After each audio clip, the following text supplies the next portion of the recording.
మనతో పాటు ఉన్నారు అపోలో హాస్పిటల్ నుండి జనరల్ ఫిజిషియన్ డాక్టర్ కృపన్ కుమార్ గారు. వారితో మాట్లాడి ఈ సమ్మర్ సీజన్లో వచ్చేటటువంటి డీహైడ్రేషన్ని మనం ఎలా అధిగమించాలి, ఒకవేళ డీహైడ్రేషన్ అయితే ఎలాంటి ఇష్యూస్ వస్తాయి, దీని గురించి అడిగి తెలుసుకుందాం. నమస్తే సార్. నమస్తే మేడం. సార్, సమ్మర్ అనగానే డీహైడ్రేషన్ అన్నది కామన్. చాలా మంది దానివల్ల చాలా ఎఫెక్ట్ అవుతూ ఉంటారు. మెయిన్ ఈ డీహైడ్రేషన్ అన్నది మనం ఎప్పుడు గుర్తిస్తాం? సమ్మర్స్ అనేది మనం అంటే ఎక్స్ట్రీమ్ క్లైమేట్స్లో ఉన్నప్పుడు మనం వి కాల్ ఇట్ యాజ్ సమ్మర్స్లో ఎండాకాలం అంటాం కదా. ఎండాకాలం అంటే ఏంటంటే ఎండ తీవ్రత ఎక్కువ ఉండి బాడీలో ఉన్న ఎనర్జీ అంతా లాగేయడము, వీక్ అయిపోవడము. ఆ వీక్ ఎందుకు అవుతారంటే డీహైడ్రేషన్ కూడా. Dehydration is a very much big cause for many of the things. Dehydration అనేది వాటర్ క్వాంటిటీ అంటే వాల్యూమ్లో లిక్విడ్, మన బాడీలో లిక్విడ్ క్వాంటిటీ అనేది తగ్గినప్పుడు డీహైడ్రేషన్ అంటాం. ఆ డీహైడ్రేషన్ అనేది ఎప్పుడు వస్తుందంటే మనము ఎక్కువ చూసేది వాటర్ తక్కువ తాగే వాళ్ళు, ఎండలో ఎక్కువ తిరిగే వాళ్ళలో, అండ్ ఆల్కహాలిక్స్లో, అండ్ అదర్ అంటే కొంతమంది అసలు అంటే ఎక్కువ వాటర్ కంటెంట్ అనేది వెజిటేబుల్స్లో కూడా ఉంటుంది. సో ఆ వెజిటేబుల్స్ తక్కువ తినడము, నాన్ వెజిటేరియన్స్ కానీ వాళ్ళు ఎక్కువ తినడము, ఫుడ్ హ్యాబిట్స్లో కూడా we have water in that. So ఈ కంటెంట్ అనేది బాడీలో ఒక మినిమం అంటూ ఉండాలి. అది తగ్గినప్పుడు డీహైడ్రేషన్ అనేది వస్తుంది. ఓకే. అయితే సార్, డీహైడ్రేషన్ అవ్వడం వల్ల ఎలాంటి ప్రాబ్లమ్స్ వస్తాయి? డీహైడ్రేషన్ అవ్వడం వల్ల ప్రాబ్లమ్స్ ఏంటంటే మెయిన్లీ ఏంటంటే బాడీలో మనకు వాల్యూమ్ అనేది తగ్గినప్పుడు అది అదర్ ఆర్గన్స్ మీద ఎఫెక్ట్ అవుతుంది. అంటే కిడ్నీస్ మీద కానీ, బ్రెయిన్ మీద కానీ, హార్ట్ మీద కానీ ఎఫెక్ట్ అవుతుంది. కిడ్నీస్ ఎఫెక్ట్ అయినప్పుడు ఏంటంటే ఆ క్రియాటినిన్ అనేది ఒకటి ఉంటుంది. సో ఆ క్రియాటినిన్ అనేది పెరగవచ్చు సివియర్ డీహైడ్రేషన్లో. అండ్ గ్యాస్ట్రోఎంటరైటిస్ ఉన్నది. డీహైడ్రేషన్లో కొందరికి గ్యాస్ట్రోఎంటరైటిస్ కూడా వస్తుంది. గ్యాస్ట్రోఎంటరైటిస్ లూజ్ మోషన్స్ అంట. లూజ్ మోషన్స్ డీహైడ్రేషన్ ఎక్కువ ఉంటుంది. లూజ్ మోషన్స్ ఉన్న పేషెంట్స్కి డీహైడ్రేషన్ బాగా ఉంటుంది. అంటే వాళ్ళు కంటిన్యూగా మోషన్స్కి వెళ్తుంటారు, వామిటింగ్స్ అవుతుంటాయి. సో వాటిలో ఏమవుతుంటే మనకున్న క్వాంటిటీ, బాడీలో ఉన్న క్వాంటిటీలో వాటర్ అంతా వెళ్ళిపోతుంది. వాళ్ళు డీహైడ్రేట్ అవుతారు. డీహైడ్రేట్ వచ్చినప్పుడు వాళ్ళ పేషెంట్స్ ఎలా ప్రజెంట్ అవుతారంటే, ఓసారి పేషెంట్కి బీపీ ఉండదు, పల్స్ కూడా ఫీబుల్ అంటే తక్కువ ఫీబుల్ ఉంటుంది. ఫీబుల్ ఉండదు అంటే బీపీ అంటే లో ఉంటుంది, లో బీపీ, ఆల్మోస్ట్ లో, పల్స్ అందడం లేదు అని అంటారు కదా. సో అలా వస్తారు. అంటే ఆ డీహైడ్రేషన్ ఇంత సివియారిటీ కూడా కాజ్ చేస్తుంది. సో ఫస్ట్ ఆ పేషెంట్స్కి ఏం చేస్తామంటే అసలు వాట్ ఈస్ ద కాజ్ చూస్తాం.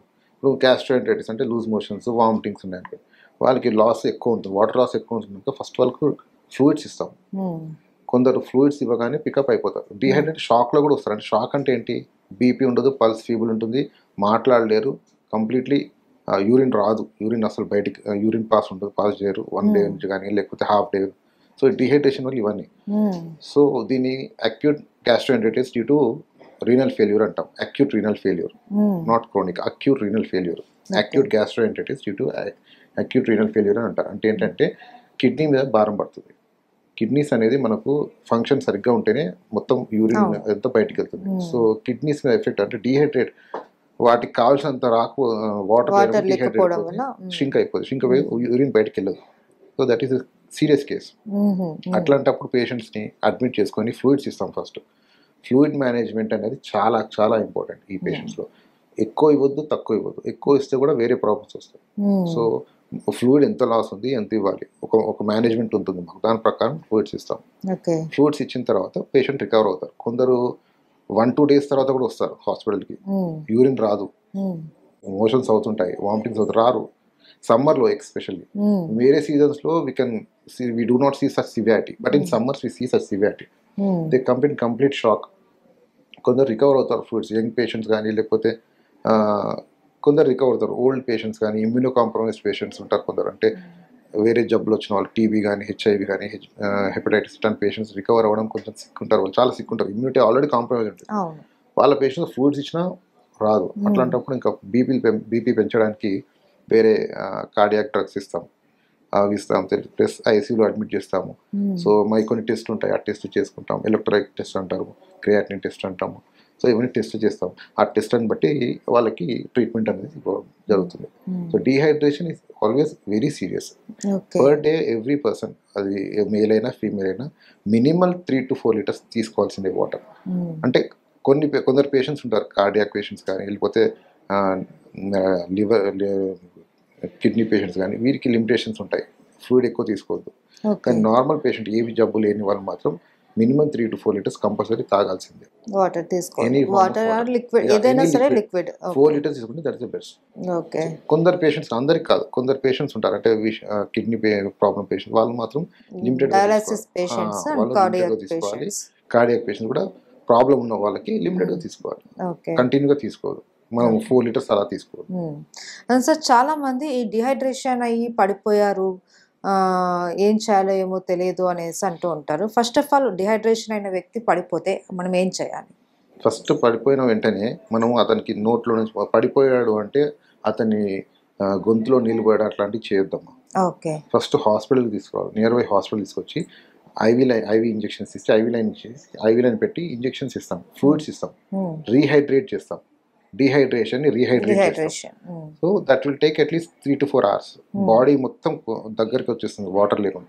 మళ్ళీ మనము ఫ్లూయిడ్స్ ఇచ్చినప్పుడు it will regain its energy. So rehydrate చేసి వాళ్ళని అప్పుడు we have to take further blood రిపోర్ట్ని బట్టి వాళ్ళకి ట్రీట్మెంట్ అనేది జరుగుతుంది. సో ఒక వ్యక్తి హైలీ డిహైడ్రేషన్ అయిపోయిన తర్వాత తను కంప్లీట్గా కోలుకోవడానికి ఎంత టైం పడుతుంది? Depends on person to person. కొందరు యంగ్ పేషెంట్స్ అనుకోండి, అండ్ టైం ఆల్సో. పొద్దు నుంచి ఏం తినట్లేదండి, వాళ్ళ నీరసంగా ఉండిపోయాడు, యూరిన్ కూడా రావట్లేదు అంటే వాళ్ళు తీసుకొస్తే ఫ్లూయిడ్స్ ఇవ్వగానే he will require in 4 to 5 hours. కొందరు 2 days పడుతుంది, కొందరు 4 days పడుతుంది, కొందరు రారు హాస్పిటల్కి. వాళ్ళకి ఎవరో చెప్తే తీసుకొని రావడం, అంటే బెడ్ రిడెన్ పేషెంట్స్ ఉంటారు, వాళ్ళు తీసుకురావడం కదా, అట్లాంటి వాళ్ళకి చాలా టైం పడుతుంది. మినిమల్ 4 days, 3 to 4 days పడుతుంది. ఇప్పుడు మా దగ్గర కూడా పేషెంట్స్ ఉన్నారు, ఇంట్లోనే ఉన్నారు కానీ లూజ్ మోషన్స్, మామూలు లూజ్ మోషన్స్ అని వచ్చారు అనుకున్నారు. 3 days అయింది. 3 days తర్వాత పేషెంట్ తీసుకొస్తే ఏమైంది, క్రియాటిన్ అనేది చాలా ఎక్కువ ఉంది, 3.8 దాకా. నార్మల్ క్రియాటిన్ 1.2 ఉండాలి, 3కి వెళ్ళిపోయింది. అంత వెళ్ళినప్పుడు ఏం చేస్తాము, రీహైడ్రేట్ చేస్తాం, ఫ్లూయిడ్స్ ఇస్తాము, ఎలక్ట్రోలైట్ ఇంబ్యాలెన్స్ అవుతుంది, అంటే పొటాషియం అనేది తగ్గిపోతుంది, సోడియం పెరిగిపోతుంది. సో ఇవన్నీ జరిగినప్పుడు దాని ప్రకారం ట్రీట్మెంట్ ఉంటుంది. కొందరు 2 hours రికవర్ అవుతారు, కొందరు 2 days రికవర్, కొందరు 5-6 days రికవర్ అవుతారు అలా. అయితే సార్ ఇది నాకు ఒక పెద్ద డౌట్. సమ్మర్ రాగానే చాలా మంది గ్లూకోజ్ కావచ్చు, గ్లూకోన్ కావచ్చు రెగ్యులర్గా తీసుకుంటూ ఉంటారు. అంటే అలా తీసుకోవచ్చా? ఎలక్ట్రోల్ కానీ గ్లూకోన్ కానీ అవసరం ఉన్నా లేకపోయినా ఎక్కువ మోతాదులో తీసుకోవడం వల్ల ఏమైనా ఎఫెక్ట్ ఉంటుందా?